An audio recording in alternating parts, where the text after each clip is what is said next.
ठीक है बच्चों, अब क्वेश्चन नंबर 4 में आ जाओ। क्वेश्चन नंबर 4 में क्या बोल रहा है कि if A and B are two sets, ठीक है, ए और बी दो सेट्स है, given in such a way that A cross B consist of 6 element. A और बी दो सेट्स हैं और ए क्रॉस बी में 6 एलिमेंट्स है, and if 3 elements of A cross B are this this and this, then what is the remaining elements. तो बाकी के elements क्या क्या है, तो ये तो बहुत सिंपल सा है। 3 एलिमेंट्स दे रखे हैं ना, 1,3, 2,5 ordered pair and 3,3 ordered pair. ये ए क्रॉस बी का एलिमेंट है, तो ऑब्वियस सी बात है कि इस तीनों ऑर्डर पेयर का जो पहला एलिमेंट होगा ना 1, 2 एंड 3, किसका हो एलिमेंट होगा, सेट ए का। और इन तीनों ऑर्डर पेयर का जो दूसरा एलिमेंट होगा 3, 5, ये किसका एलिमेंट होगा, बी का। तो clearly 1, 2, 3 belongs to set A and 3,5 belongs to set B. तो ए सेट आ गया 1, 2, 3, बी सेट आ गया 3, 5। अब ठीक है, अब कोई भी एलिमेंट ए और बी का नहीं छूटा। इसलिए नहीं छूटा कि ए में 3 एलिमेंट्स है, बी में 2 एलिमेंट्स है, तो इनके कार्टेशियन प्रोडक्ट में 6 एलिमेंट्स होंगे, और यहाँ गिवन भी है 6 एलिमेंट्स, तो कोई भी एलिमेंट नहीं छूटा। ठीक है, तो एन क्रॉस ए बी क्या होगा, n A into n B, 3 into 2 6 हो गया। ए क्रॉस बी हमने लिख दिया। तो रिमेनिंग एलिमेंट क्या है, ये रिमेनिंग एलिमेंट है। इसमें कौन कौन से एलिमेंट गिवन थे, 1,3 ये गिवन था, 2,5 ये भी था, एंड 3,3, तो ये 3 एलिमेंट रिमेनिंग हो गए। तो सिंपल सा क्वेश्चन है। ठीक है, अब बच्चों आ जाओ क्वेश्चन नंबर 5 में। क्वेश्चन नंबर 5 में क्या बोल रहा है कि the Cartesian product of A cross A has 9 elements among which are found -1,0 and 0,1, then find the set A and the remaining element of set A। ये मैंने डू इट योरसेल्फ है, ये शायद मे बी 90% एनसीईआरटी का question है। ठीक है, मुझे जैसा लग रहा है। तो मैं एनसीईआरटी से भी लेता हूँ क्वेश्चन, बट मैं मोस्टली एनसीईआरटी का क्वेश्चन नहीं लेता हूँ, क्योंकि मैं एनसीईआरटी आप लोगों को छोड़ रखा आप लोगों पे कि आप लोग खुद सॉल्व करो। कोई डाउट होगा तो मैंने तो 1000 बार बोला है, पूछ लो। ठीक है, अब ये ऑब्वियस सी बात है, ये दो एलिमेंट्स जो है ना, ये ए क्रॉस ए के हैं। इसका मतलब इन दोनों ऑर्डर पेयर का पहला एलिमेंट भी ए का होगा और दूसरा एलिमेंट भी क्या होगा, ए का होगा। तो ए सेट में कितने एलिमेंट्स हैं, 9 एलिमेंट्स हैं। तो ए सेट में अगर 9 एलिमेंट्स हैं तो इसको देख लो तुम। ए सेट में क्या होगा, इस ऑर्डर पेयर का पहला एलिमेंट -1, 0, 1, तो यही हो गया ए सेट। ठीक है, तभी तो तुम ए क्रॉस ए लोगे तो क्या होगा, 9 एलिमेंट्स आ जाएगा, यही होगा ना, -1, 0, 1। इसका क्रॉस प्रोडक्ट लोगे ना, -1, 0, 1। तो क्रॉस प्रोडक्ट कैसे लिखोगे, ऐसे ही तो लिखोगे, -1 इन -1, एक ऑर्डर पेयर बना लिया, -1, 0, -1, 1, फिर क्या होगा 0, -1, फिर होगा 0, 0, 0, 1, फिर 1, -1, 1, 0 एंड 1, 1। 9 एलिमेंट्स हो गए। तो क्या बोल रहा है, then find the set A and the remaining element. तो सेट ए भी हमने खोज लिया। अब बाकी क्या है, -1, 0 एंड 0, 1। ये दो एलिमेंट गिवन है, तो ये जो बच गए ना बाकी 7 एलिमेंट्स, ये रिमेनिंग एलिमेंट्स हो गए। ठीक है, तो अब क्वेश्चन नंबर 6 में है क्या, इसको थोड़ा ध्यान से देखो। ये एक्चुअली में ना एक थ्योरम है। ठीक है, तो ये थ्योरम मैं आगे बताऊंगा। इसमें मैं एक रिजल्ट अभी यूज करूंगा, जिस रिजल्ट का मैंने प्रूफ भी नहीं दिया और ये रिजल्ट बताया भी नहीं, बट फिर भी मैं इसे यूज कर रहा हूं। अभी आगे जो हम लोग देखेंगे तो उसका मैं इस रिजल्ट को मैं तुम्हें बताऊंगा, बट अभी फॉर टाइम बिंग याद रखो। ये एक्चुअली क्वेश्चन नंबर 6 एक थ्योरम है। अगर याद रख सकते हो तो अच्छी बात है, नहीं याद रख सकते हो तो ऐसा कोई प्रॉब्लम नहीं है। ठीक है, यहाँ पे क्या बोल रहा है, if A and B are 2 non empty sets having n elements in common, then A cross B and B cross A have n square elements in common. क्या बोल रहा है कि अगर ए क्रॉस ए और बी सेट में अगर एन एलिमेंट्स कॉमन है, तो A cross B and B cross A में एन स्क्वायर एलिमेंट्स कॉमन होगा। मतलब क्या है कि अगर हमारे पास सेट ए और सेट बी में 3 एलिमेंट्स कॉमन है, तो ए क्रॉस बी सेट में, ए क्रॉस बी भी क्या है, सेट ही तो है, और बी क्रॉस ए क्या है, ये भी सेट है। तो A cross B and B cross A में 9 एलिमेंट्स कॉमन होंगे, ये बोल रहा है। इसका प्रूफ करना है। तो इसका हमने प्रूफ क्या बोल रहा है, याद रख सकते हो तो अच्छी बात है। बस याद कैसे रखना है कि अगर दो सेट ए और बी में 3 एन एलिमेंट्स कॉमन है, तो ए क्रॉस बी उल्टा, बी क्रॉस ए में एन स्क्वायर एलिमेंट्स कॉमन होंगे। तो हमने क्या बोला, सी सेट ले लिया, A intersection B. C set हमने क्या लिया, ए इंटरसेक्शन बी। अब सी क्रॉस सी कर दिया, तो इसको हम क्या बोलेंगे, C cross C, A intersection B cross A intersection B. तो यहाँ पे हम ए इंटरसेक्शन बी को बी इंटरसेक्शन ए लिख सकते हैं। अच्छा, इसके बाद यहां से जो हम सेकेंड स्टेप से जो थर्ड स्टेप पे गए, इसमें हमने एक थ्योरम यूज कर लिया है। क्या थ्योरम यूज कर लिया है कि अगर ऐसे लिखा हो ना intersection A intersection B cross B intersection A, तो तुम ये इंटरसेक्शन की जगह क्रॉस लगा दो, क्रॉस की जगह इंटरसेक्शन लगा, ये रिजल्ट ट्रू है। ठीक है, क्यों ट्रू है हम लोग आगे ये थ्योरम में पढ़ेंगे।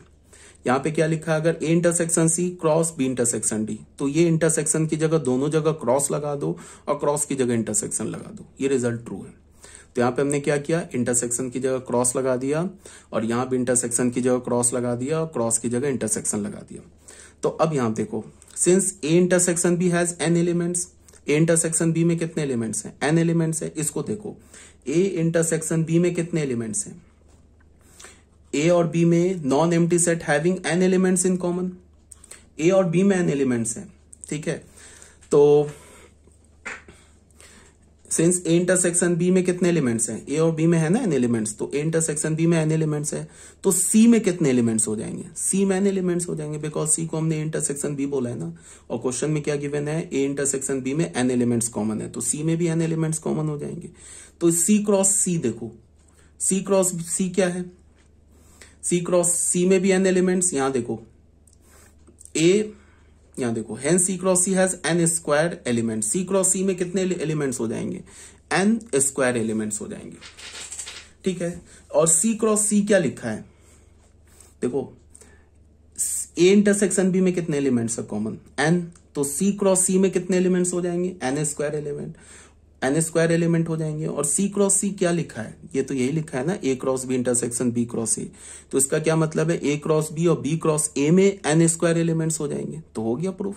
यही तो बोल रहा है, ए क्रॉस बी और बी क्रॉस ए का जो कॉमन एलिमेंट होगा वो एन स्क्वायर होगा, हेंस प्रूफ। ठीक है, अब ये थ्योरम कहां से आ गया, ये थ्योरम अभी आगे बताया जाएगा। ठीक है, क्वेश्चन नंबर 7 में आ जाओ। क्वेश्चन नंबर 7 में क्या बोल रहा है, लेट ए सेट हमारा 1 3 4 है और बी सेट हमारा 2 3 है। Represent the following product graphically, that is by lattice A cross B cross A and A cross A. ठीक है, तो ये भी बहुत सिंपल है, दो सेट गिवन है, बोल रहा है कि इसको ग्राफिकली रिप्रेजेंट करो, तो ये मैंने ऑलरेडी बता रखा, बट एक बार सुन लो भूल जाओ, याद रखने की भी जरूरत नहीं है, इसका कोई यूज एज सच है नहीं कहीं भी, बट एक बार याद रखो। ए क्रॉस बी को हमें क्या करना है, लैटिस से प्रूफ करनी है, लैटिस मेथड ग्राफिकली दिखाना है, या लैटिस से बोले या ग्राफिकली बोले एक ही बात है। हमारे पास सेट ए दे रखा है -1 3 4, बी सेट दे रखा है 2 3। हमने क्या किया, जो ए सेट है उसको एक्स एक्सिस पर रख लिया, बी सेट को क्या किया, वाई एक्सिस पर रख लिया। अब यहाँ पे मैंने 1 पे ऐसे करके लाइन नहीं बनाया, तुम चाहो तो बना लो, यहाँ भी 1 और 2 पे वर्टिकल लाइन नहीं बनाया, चाहो तो बना लो, कोई प्रॉब्लम नहीं है, पॉइंट तो हमारा यूनिक ही आएगा।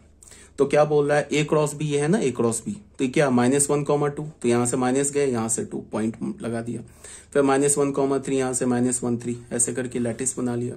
ठीक है, बाकी जो हमारा सेकंड और थर्ड है ये आप खुद करना, इसमें कोई दिमाग तो लग नहीं रहा है। क्वेश्चन नंबर 8 में क्या बोल रहा है, लेट ए हमारे पास सेट गिवन है, बी सेट हमारे पास गिवन है, represent the following product by arrow diagram. ठीक है, A cross B cross B, A cross B को एरो डायग्राम से करेंगे तो पहले ए सेट लिखा, फिर बी सेट लिखा। ए क्रॉस बी को क्या होगा, 1 5 से 1 7 से 2 5 से 2 7 से 3 5 से 3 7 से, ये हो गया A cross B. B cross B बोल रहा है तो दोनों साइड सेट हमने बी ले लिया, 5 5 से होगा 5 7 से, 7 5 से 7 7 से, तो हमने इसे क्या किया, एरो डायग्राम से हमने ए क्रॉस बी और बी क्रॉस बी को रिप्रेजेंट कर दिया। तो ये था हमारा क्वेश्चन नंबर 8। अब बच्चों क्या है, हाँ अब देखो सम यूजफुल रिजल्ट्स, इन रिजल्ट्स को रट जाओ। ठीक है, इसमें रटने का ये मतलब है कि बहुत सारे रिजल्ट जो हैं ये बिल्कुल एक बार सुनोगे याद हो जाएगा, और कुछ रिजल्ट्स है जिसको तुम्हें याद रखना है। इसका प्रूफ मैंने नहीं दिया है, प्रूफ की कहीं कोई यूज नहीं है।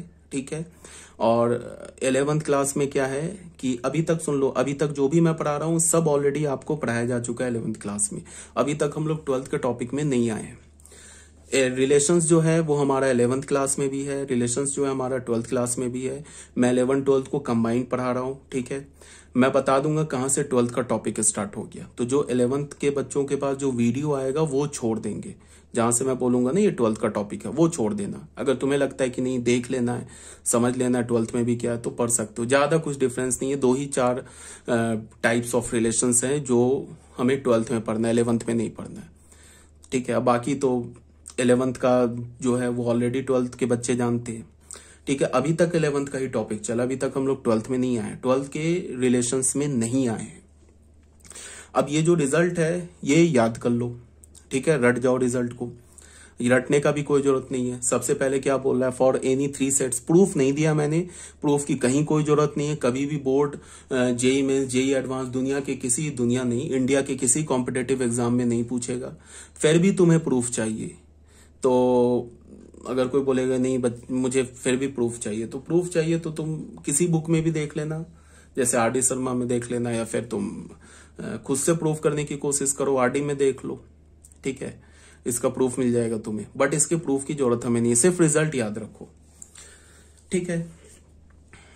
देखो प्रूफ डेट वाले जो क्वेश्चन होते हैं ना सिर्फ बोर्ड में आते हैं, और बोर्ड में बहुत गिने चुने प्रूफ डेट वाले क्वेश्चन आते हैं, जहां जहां पे आते हैं वो ऑलरेडी मैं बता चुका हूं, ठीक है। प्रूफ डेट वाले क्वेश्चन याद रखो, कभी भी जेई मेंस एडवांस में नहीं आता, कभी नहीं आता कि प्रूफ करो ये वो, सिर्फ उसमें क्या होना चाहिए याद, हमें रिजल्ट याद होना चाहिए। जैसे मैंने डिटर्मिनेंट के और मैट्रिसेस के कई सारे जो ट्रांसपोज हो गया, कंजुगेट हो गया, इसके प्रॉपर्टीज को प्रूफ किए, बट उसका प्रूफ कभी नहीं आता है। बट फिर भी हम वहां पे प्रूफ क्यों करते हैं, क्योंकि वहां से हमारा जो लॉजिक है ना वो ज्यादा क्लियर होता है।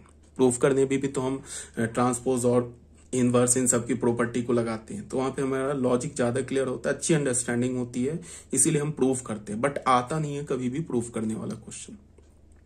बोर्ड में आ सकता है क्या आता है, कहाँ पे आता है, वो जैसे जैसे टॉपिक पढ़ेंगे वो क्लियर हो जाएगा। एनसीईआरटी रट जाओ ना बोर्ड के लिए एनसीईआरटी रट जाओ, उससे ज्यादा कहीं नहीं आता। एनसीईआरटी में जो प्रूफ बोल रहा है प्रूफ कर लो, जो यहाँ प्रूफ छोड़ दिया है छोड़ दो, बोर्ड के लिए इनफ है, ठीक है। फॉर एनी 3 सेट्स एबीसी, हमारे पास कोई भी 3 सेट है एबीसी, तो क्रॉस जो होता है ना यूनियन पे डिस्ट्रीब्यूटिव होता है, क्रॉस जो होता है इंटरसेक्शन पे डिस्ट्रीब्यूटिव होता है। इसमें एज सच बस तुम्हें याद क्या रखना है कि cross is distributive over union and cross is distributive over intersection. इसका क्या मतलब है, कैसे लिखोगे, A cross B union A cross C, A cross B intersection A cross C, बस खत्म हमारा फर्स्ट थ्योरम। सेकंड थ्योरम में क्या बोल रहा है, फॉर एनी 3 सेट्स एबीसी, हमारे पास कोई भी 3 सेट है एबीसी, ए क्रॉस बी माइनस सी, इसको हम क्या लिखेंगे, ए क्रॉस बी माइनस ए क्रॉस सी। इसका क्या मतलब है, क्रॉस जो होता है ना वो डिफरेंस ऑफ 2 सेट्स, डिफरेंस पे भी डिस्ट्रीब्यूटिव होता है। तो हम याद कैसे रखेंगे, क्रॉस हमारा यूनियन, इंटरसेक्शन और डिफरेंस तीनों पर डिस्ट्रीब्यूटिव होता है, बस ऐसे याद रख लो, बस हो गया, 2 थ्योरम हमारा याद हो गया हमेशा के लिए। अब आ जाओ थर्ड में, if A and B are 2 non empty sets, अगर ए और बी 2 नॉन एम्प्टी सेट है तो ए क्रॉस बी अगर बी क्रॉस ए के इक्वल है तो ए बी के इक्वल है। ये ऑलरेडी मैंने बता रखा है, इसमें भी कोई याद रखने वाली बात नहीं, एक बार सुन लिया याद हो गया। फोर्थ पॉइंट में आ जाओ, अगर ए बी का सबसेट है, अगर ए बी का सबसेट है तो ए क्रॉस ए सबसेट होगा A cross B intersection B cross A का, इसको याद कर लो। प्रूफ क्या है, मैंने बोला आरडी में देख लो या फिर तुम खुद से ट्राई कर लो, बट इसकी जरूरत नहीं है, टाइम वेस्ट होगा इसीलिए मैंने छोड़ दिया। अगर ए बी का सबसेट है तो ए क्रॉस ए जो होगा ना वो सबसेट होगा A cross B intersection B cross A का। अगर ए बी का सबसेट है तो इसको तुम याद कैसे कर सकते हो, ये वाला तुमको थोड़ा याद करना होगा, ये याद करने की जरूरत नहीं है। अगर ए बी का सबसेट है तो अगर दोनों साइड सी के साथ क्रॉस ले लो ना एक तीसरे सेट के साथ, तो वो भी सबसेट होगा। मतलब क्या होगा, A cross C is the subset of B cross C for any set C, ठीक है। अब ए बी का सबसेट है, सी डी का सबसेट है, तो यहाँ क्या लेफ्ट हैंड साइड को क्रॉस कर लो, ए क्रॉस सी सबसेट हो जाएगा बी क्रॉस डी का, ठीक है। सेवंथ में क्या बोल रहा है, for any sets A B C D prove that, यही मैंने थ्योरम बताया था तुम्हें, जो अभी मैंने यूज किया ना क्वेश्चन में, यही थ्योरम में सेवंथ मैंने यूज किया है। मतलब क्या, ए क्रॉस बी ऐसे लिखा है, इंटरसेक्शन सी क्रॉस डी लिखा है, तो क्रॉस और इंटरसेक्शन है A cross B intersection C cross D, तो जहां जहां इंटरसेक्शन लिखा है वहां क्रॉस कर दो, जहां जहां क्रॉस लिखा वहां इंटरसेक्शन कर दो, ये भी रिजल्ट ट्रू है। मतलब यहाँ 2 जगह इंटरसेक्शन है क्रॉस है ना, तो दोनों जगह मैंने इंटरसेक्शन कर दिया, यहाँ इंटरसेक्शन तो यहाँ क्रॉस कर दिया। कोरोलरी क्या बोल रहा है, ये बोल रहा है कि यहाँ पे 4 सेट है ना, यहाँ पे अगर मैं ए बी और सी डी यहाँ पे 2 सेट कर दूं, सी डी को भी बी और ए बोल दूं, तो क्या हो जाएगा, सी को अगर मैंने बी बोल दिया, डी को मैंने ए बोल दिया, तो ये क्या हो गया, A cross B intersection B cross A, ठीक है। इसमें मैंने क्या किया, इंटरसेक्शन को क्रॉस से चेंज कर दिया, क्रॉस को इंटरसेक्शन से चेंज कर दिया, तो ये क्या हो गया, A intersection B cross B intersection A. तो ये 7th वाले याद कर लेना, ये भी याद करने वाली चीज है।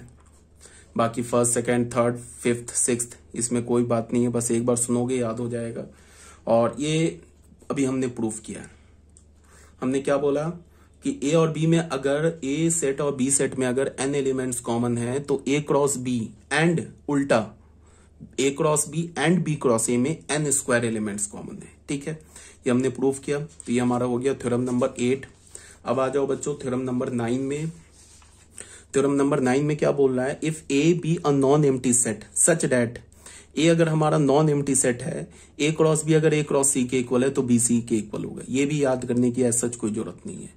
ए क्रॉस बी अगर ए क्रॉस सी के इक्वल है तो तुम अगर इसको रफ लैंग्वेज में बोलो तो क्रॉस को काट कैंसिल कर दिया, बी को सी के साथ कैंसिल कर दिया, तो सॉरी गलत बोल रहा हूं, ए को ए के साथ कैंसिल कर दिया, क्रॉस को कैंसिल कर दिया तो बी सी के इक्वल हो जाएगा। ये कैंसिल ऐसे नहीं करते, बट मैं बोल रहा हूं ना, मतलब क्रूडली बता रहा हूं, रफ लैंग्वेज में बता रहा हूं।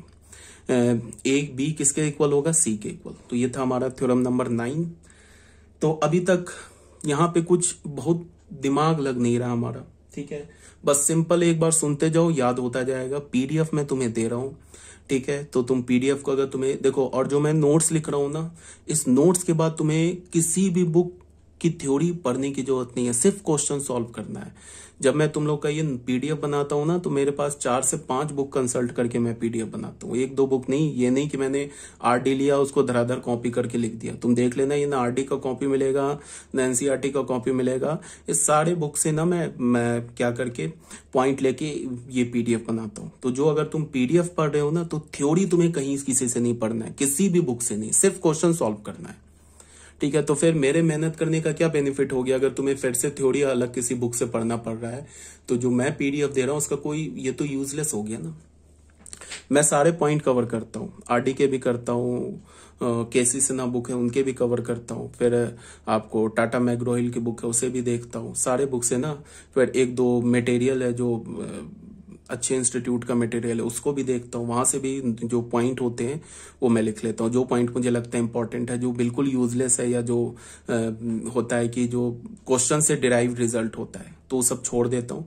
जितने पॉइंट कवर कर लेता हूँ, तो कहीं भी तुम्हें किसी भी बुक को कंसल्ट करने की जरूरत नहीं है। अगर तुम मेरे पीडीएफ को पढ़ रहे हो तो किसी बुक को तुम्हें देखने की जरूरत नहीं है, सिर्फ पीडीएफ पढ़ो। और कोई भी बुक वो तुम्हारे चॉइस का, या तो प्रीवियस ईयर, या तो फिर तुम आरडी कर रहे हो तो आरडी, या कोई भी प्रीवियस ईयर कर रहे हो, या तुम कंपेंडियम कर रहे हो, डायरेक्ट क्वेश्चन लगाओ, ठीक है। तो अब क्वेश्चन नंबर 1 में आते हैं। ये क्या बोल रहा है, फॉर एनी 3 सेट्स। देखो ये जो क्वेश्चन था ना, एज ए रिजल्ट दिया हुआ था किसी बुक में, याद नहीं कौन से बुक में, तो मुझे पता है एज अ रिजल्ट ये थ्योरम नंबर 10 था, मुझे पता है कि ये कभी पूछेगा नहीं, और ये एज अ रिजल्ट याद रखने की जरूरत नहीं है। देन एंड देयर ये क्वेश्चन सॉल्व हो जाएगा, ठीक है। क्यों फालतू का दिमाग में प्रेशर डाले हम रिजल्ट याद कर करके। रिजल्ट हमें बस वही याद रखना होता है ना जो बिल्कुल बेसिक रिजल्ट होता है। अब बाकी हम लोग मैथ्स में ये कोशिश करते हैं कि बेसिक रिजल्ट से कुछ रिजल्ट को हम देन एंड देयर डिराइव कर ले। सारे रिजल्ट याद रखना पॉसिबल नहीं। ये रिजल्ट था, सॉरी थ्योरम था, ठीक है। इसको मैंने क्या कर दिया, क्वेश्चन बना दिया। For any 3 sets A B C prove that. अब बताओ, ये थ्योरम बना के दिया था ना बुक में, तो ये थ्योरम कहां तक याद करते, ठीक है। अब ये बोल रहा है कि ये left hand side right hand side के इक्वल है, यहाँ का left hand side right hand side के 1 सेकंड में प्रूफ हो जाएगा। ए क्रॉस बोल रहा है ना, इस के अंदर हमने डिमॉर्गन्स लॉ लगा दिया। तो डिमॉर्गन्स लॉ क्या होता है, यूनियन इंटरसेक्शन में चेंज हो गया, और जो इसका, इसे क्या बोलते हैं, जो हम लोग कंप्लीमेंट लेते हैं, वो कंप्लीमेंट क्या हो गया, पूरे सेट में आ गया। बी इंटरसेक्शन सी कंप्लीमेंट, फिर डबल कंप्लीमेंट हो गया। ये डबल कंप्लीमेंट क्या हो जाएगा, कैंसिल हो जाएगा। तो ये क्या होगा, ए क्रॉस बी इंटरसेक्शन सी। तो हमें पता ही है क्रॉस क्या होता है, इंटरसेक्शन पे डिस्ट्रीब्यूटिव होता है, प्रूफ हो गया। सेम लाइन पे इंटरसेक्शन है तो पहले यूनियन, बी यूनियन सी का whole complement, complement complement cancel, तो A cross B union C, हमें पता है क्रॉस यूनियन पे distributive, right hand side, proof हो गया। क्वेश्चन नंबर 2 में क्या बोल रहा है, प्रूफ दैट अगर ए क्रॉस फाइव के इक्वल है फॉर एनी सेट ए। यहाँ क्या बोल रहा है कि किसी भी अगर सेट ए के साथ तुम 5 का क्रॉस लोगे तो 5 आएगा। ये रिजल्ट ऑलरेडी बता रखा है। किसी भी सेट ए का तुम 5 के साथ अगर तुम क्रॉस लोगे तो हमें क्या मिलेगा, 5 मिलेगा। इसको प्रूफ कैसे करेंगे, एक्स वाई अगर एलिमेंट है ना ए क्रॉस 5 का, तो यहां से हमें क्या मिलेगा, अगर बोला है कि ए क्रॉस 5 है, तो हमने क्या बोल दिया कि एक्स वाई ए क्रॉस 5 हमने मान लिया कि 5 नहीं है। अगर ए क्रॉस 5 नहीं है तो क्या होगा, ए क्रॉस 5 में कोई एलिमेंट मिलेगा ना, ठीक है, तभी तो वो 5 नहीं होगा, सेट नल सेट नहीं होगा। तो हमने मान लिया एक्स वाई एलिमेंट है क्रॉस 5 का, तो अगर एक्स वाई ए क्रॉस 5 का एलिमेंट है तो एक्स एलिमेंट ए का होगा, वाई एलिमेंट 5 का होगा, तो वाई एलिमेंट होगा 5 का, बट 5 में तो कोई एलिमेंट ही नहीं होता, तो ये तो कॉन्ट्राडिक्ट हो गया। There is no x y in A cross 5, तो ए क्रॉस 5 हो गया। बट ऐसे ही प्रूफ है इसका, और कुछ नहीं है। क्वेश्चन नंबर 3 में क्या बोल रहा है, prove that A cross B अगर 5 है if and only if A is equal to 5 और बी इज इक्वल टू 5। ये क्या बोल रहा है कि अगर ए क्रॉस बी 5 है तो इफ एंड ओनली इफ या तो ए 5 होगा या तो बी 5 होगा। इसको हम ऐसे बोल सकते हैं एटलीस्ट ए और B is a null set, कम से कम ए और बी में से एक तो नल सेट होगा या दोनों नल सेट हो जाए तो भी ए क्रॉस बी 5 हो जाएगा। इसको हमने प्रूफ कैसे किया, इसको हमने मान लिया कि लेट ए क्रॉस बी 5 है। हमने क्या करेंगे, एक बार इसे अज्यूम करेंगे क्रॉस बी को 5 मान लेंगे, फिर ये राइट हैंड साइड प्रूफ कर देंगे। एक बार हम ए को 5 और बी को 5 प्रूफ अज्यूम कर लेंगे, फिर ये लेफ्ट हैंड साइड प्रूफ कर देंगे, तो ये हमारा थ्योरम प्रूफ हो जाएगा। तो हमने पहले क्या किया, ए क्रॉस बी को 5 मान लिया, then it is to prove that A is equal to 5 और बी इज इक्वल टू 5। ठीक है, तो हमने क्या बोला, suppose if possible neither A is equal to 5 not B is equal to 5। हमने अज्यूम कर लिया, ये कॉन्ट्राडिक्शन से प्रूव कर रहे हैं। हमने अज्यूम कर लिया ए भी 5 नहीं है, बी भी 5 नहीं है। ठीक है, then there are elements x belongs to A and y belongs to B so that xy belongs to A cross B। अगर A भी 5 नहीं है, B भी 5 नहीं है, तो x में कोई एक A सेट में कोई एलिमेंट एग्जिस्ट करेगा ना x, और B में y। तो अगर A का एलिमेंट x है और B सेट का एलिमेंट y है, तो जो xy ऑर्डर पेयर होगा वो A क्रॉस B का होगा। तो अगर xy A क्रॉस B का है और A क्रॉस B किसके इक्वल है, 5 के इक्वल है, तो xy किसका एलिमेंट हो जाएगा, 5 का। तो ये तो कॉन्ट्राडिक्ट हो गया, this is a contradiction, hence our supposition is wrong. So इधर a इज इक्वल टू 5 और b इज इक्वल टू 5। हमने इसे पहले क्या मना कर दिया था ना कि a 5 के इक्वल नहीं है और b 5 के इक्वल नहीं है, तो हमें क्या मिल गया, एक फॉल्स रिजल्ट मिल गया। तो हमने क्या बोल दिया, a भी 5 के इक्वल है और b भी 5 के इक्वल है, ये हमने फर्स्ट इक्वेशन बना लिया। उल्टा फिर हमने बोला कन्वर्सली, लेट इधर a इज इक्वल टू 5 और b इज इक्वल टू 5। हमने क्या मान लिया, a 5 के इक्वल है और b 5 के इक्वल है, तो then it is to prove that A cross B भी 5 के इक्वल है। तो ठीक है, ये हमें प्रूफ करना है, इसको हमने अज्यूम किया, अब ये हमें प्रूफ करना है ए क्रॉस बी 5 के इक्वल है। तो हमने मान लिया ए क्रॉस बी 5 के इक्वल नहीं है, तो अगर ए क्रॉस बी 5 के इक्वल नहीं है तो फिर एक एलिमेंट एग्जिस्ट करेगा x y belongs to A cross B. तो अगर x y A cross B का एलिमेंट है तो फिर एक्स ए का एलिमेंट होगा, वाई बी का एलिमेंट होगा। ठीक है, बट ए तो 5 है, तो एक्स ए का एलिमेंट हो नहीं सकता, वाई बी का एलिमेंट हो नहीं सकता, बिकॉज ए क्या है, ए को हमने क्या मान लिया है, एक्स क्या हमारा ए का एलिमेंट हो गया, तो ए क्या हो गया, अगर एक्स ए का एलिमेंट हो गया तो ए तो नॉट नल सेट हो गया, बी भी हमारा नॉट नल सेट हो गया। बट क्वेश्चन में क्या किया, हमने अज्यूम क्या किया, ए भी 5 है, बी भी 5 है, तो this is a contradictory to our assumption, A cross B is not 5।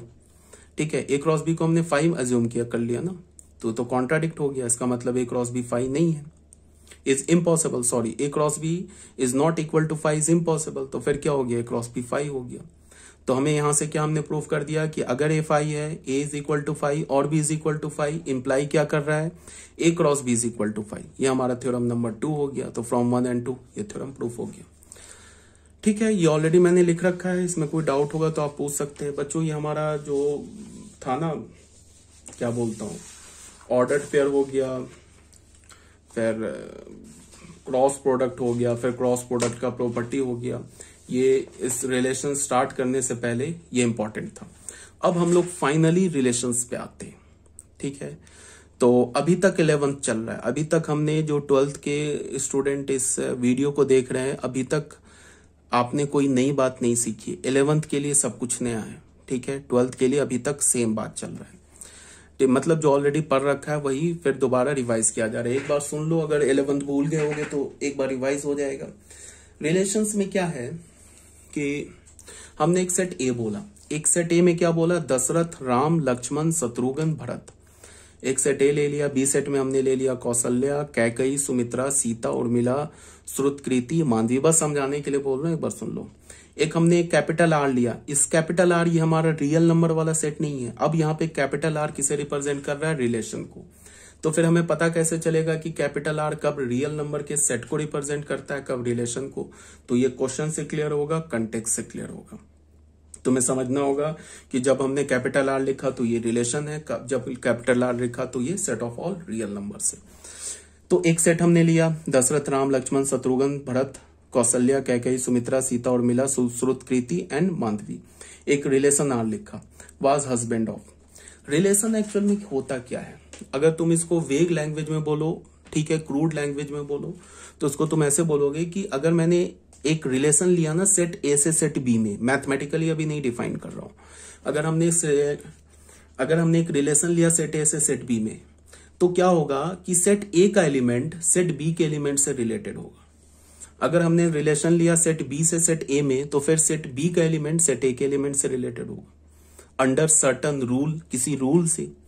अब यहां पे मैंने क्या लिखा, रिलेशन लिखा ना, वाज हस्बैंड ऑफ, ये रूल लिखा, रूल।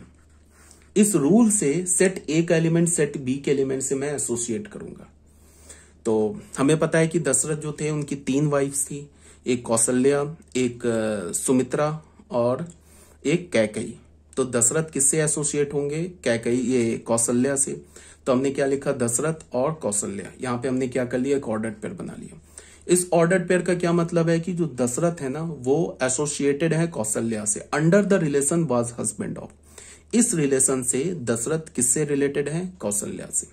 फिर एक दशरथ किससे रिलेटेड है, कैकेयी से। फिर हमने एक ऑर्डर्ड पेयर बना लिया। इस ऑर्डर्ड पेयर का क्या मतलब है, Dasharath is again related to Kaikeyi under the relation was husband of. फिर अगेन दशरथ सुमित्रा।